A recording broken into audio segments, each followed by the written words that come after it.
Hi guys, how are you doing today? I hope you're doing well and that you had a profitable January.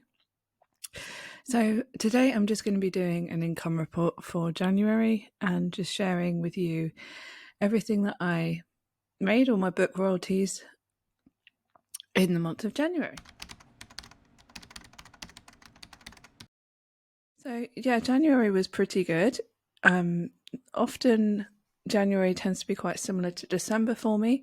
This year that wasn't the case. It was quite a bit lower, but then again, December was the highest that I've ever had, so I can kind of expect that.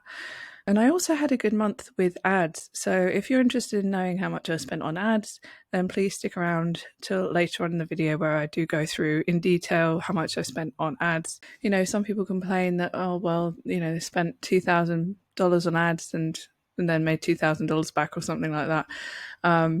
That's not the case for me. I haven't really progressed to spending that much on ads anyway, but it's such an up and down thing for me, which I'll share with you in a bit. So in January, I made $6,690 in total.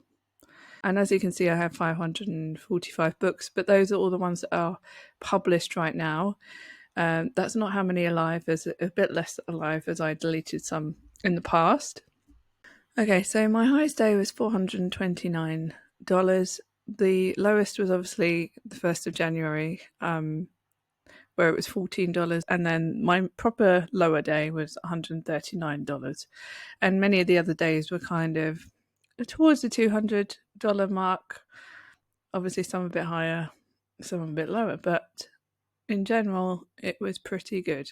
So I just wanted to compare this to December. So the previous month I made $8,700. So we're talking about $2,000 less.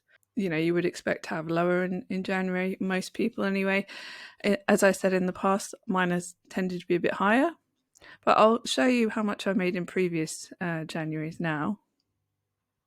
So my first ever January, which was my 4th month, I think, ever doing KDP, and I made about $900. And I remember that month actually because there was a big reporting delay where people didn't get any sales for a few days. Some people, it lasted a lot longer than that actually. They weren't getting sales for a lot longer. And there was this kind of huge panic that everyone, were posting on the Facebook groups that there was this massive sales delay and it was all very stressful. But yeah, that was my first ever January. And my first ever December, I'd made about 900 and something, so nearly 1,000. So it was hardly any different from my December. And then the following January, so 1 year later in January, I made $5,000. So that's a pretty massive leap. And I made $1,000 over $1,000 in a day, one of those days. And there seemed to be some kind of, I don't know if there was a reporting delay or something, but there were lower sales before and then they had this big kind of jump up. And again, in the December, I think I'd actually made less. I think it was just under $5,000. And then the January I made $5,000. But I think in December 2020, it was a bit of a strange time still. And there was lots of like shipping delays and things like that. There were fewer staff. They seemed to be prioritizing traditionally published books. And there was a much bigger wait time on the low content books. And I think that really affected December 2020, did for me anyway. So in comparison to last year, I made 1,700 more this January than last January. So that's good. That is a good increase. So were there any surprises in January for me? Well, typically not really. A lot of the books that were selling are just books that had also sold well in December. So it was just kind of carrying on from that. I have had several books recently that I'd published in 2021 that have taken off a lot more in Q4. They've also got reviews and things now, so they seem to be picking up a bit of momentum and they've gradually kind of moved into my top 10 selling books. So one of the surprises in January was actually expanded distribution. I'm sure many of you know there's a little checkbox where you can add your books to expanded distribution, and that basically means your book will be sold in some other places outside of Amazon. For example, at Walmart, Barnes and Noble, and places like that. I have actually seen my book at Walmart before, online, or one of them. I think I've seen a couple in the past. But anyway, a lot of books, some of the low content books, you just won't pass expanded distribution anymore. You used to be able to put anything on there, but that all changed, and now there are only certain books that will qualify for expanded distribution, and many of mine didn't or don't. And as a result, I used to get sort of maybe 10 sales or something like that from expanded. But this month they got 162 books sold via expanded, which is a complete record for me. I've never ever had anything like that before. They're always books that I don't typically sell on Amazon, so it's not like they're the best sellers on Amazon and they also sell elsewhere. They're always books that I've basically never sell on Amazon. It's kind of weird. But these were actually all in the US. You can do expanded in the UK now, and you do get a bit more for that, so it's more worthwhile. But when I went to actually go in and check where these books were being sold, it was in the US, and I think it's only about 50 cents per book or something. So it's not very much that you do get for it. But at the end of the day, it's a boost, it's money. And it's quite nice to have that on those days. To be honest, I just stopped really looking forward to that end of the month day, because I never really sold much expanded distribution. But that has kind of encouraged me now that I might go back and add some other books to expanded if I possibly can, and then really take a look at those books that are selling via expanded and maybe try and do some others that would qualify for that. Ads were surprising as well in January. I think I had probably the best ACOS I've had for a while, and also one of the worst ACOS I've had. So I'll start, at the top here is in the UK. So on the UK platform, my ACOS was 16.97, which is profitable for me. It's the lowest that I've had there for a while, I think. And my spend was £66. So that wasn't very much. So that was pretty good.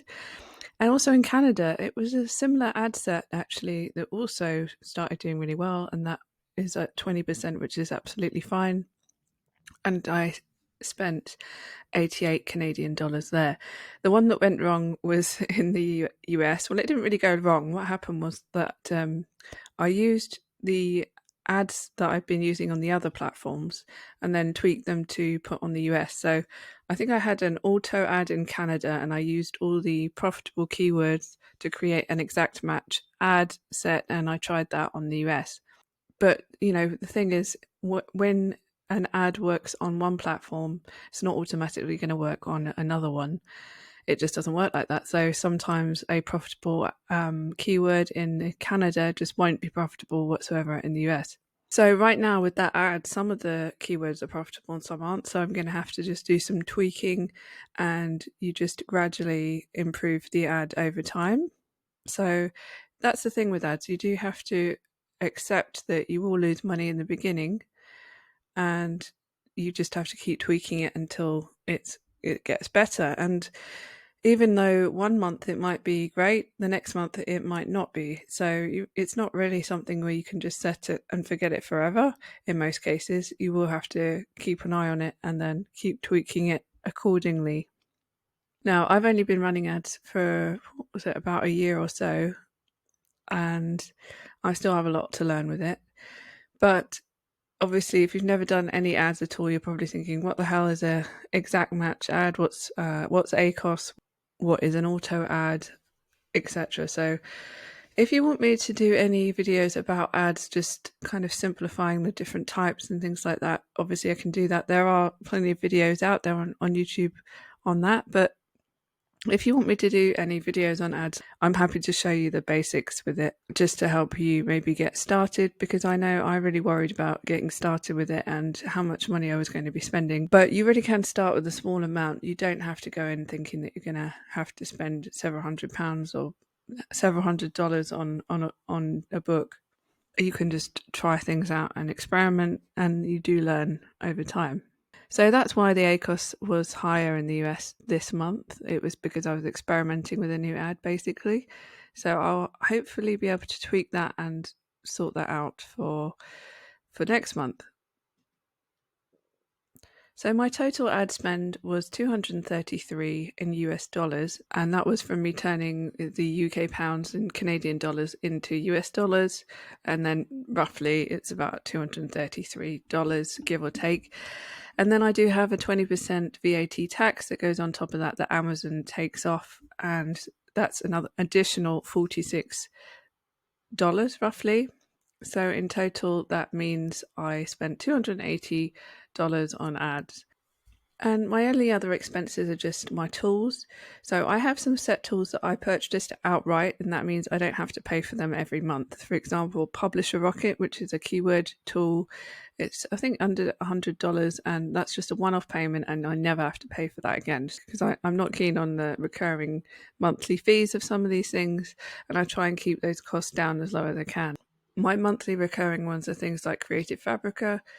I have a link to that below, and I think that links you up to a $1 deal for a month.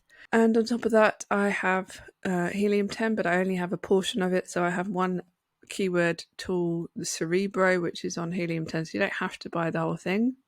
And that's what I do. And a few other things, which I link to in my description if you're interested. But it comes to around $100 a month for me.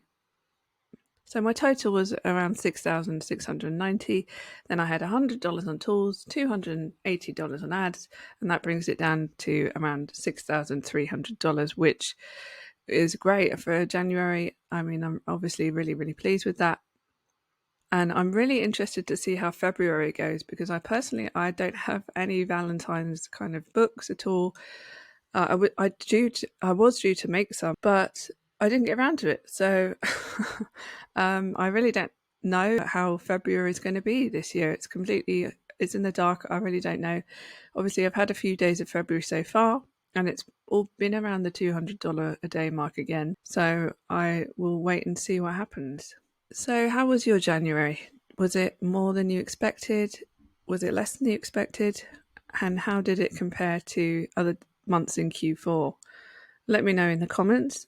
And also, if you have any plans for February, what kind of books are you planning on doing? And do you have any, big sellers over Valentine's Day and that kind of thing?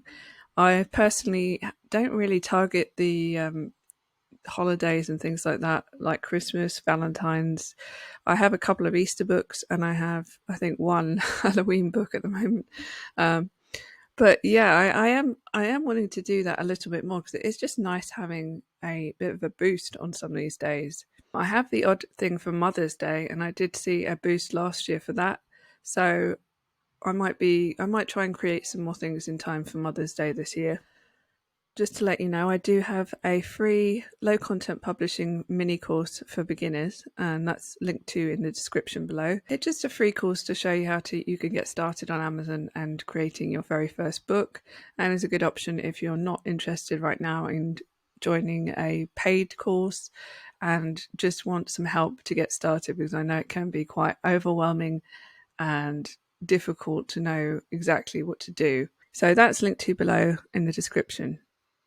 And if you are brand new here, then please do consider subscribing if you're interested in KDP and making money with low content books, and hit the notification bell as well, just so you're notified whenever I upload a new video.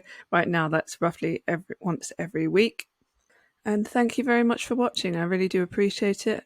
And don't hesitate to leave a comment below if you have any questions whatsoever.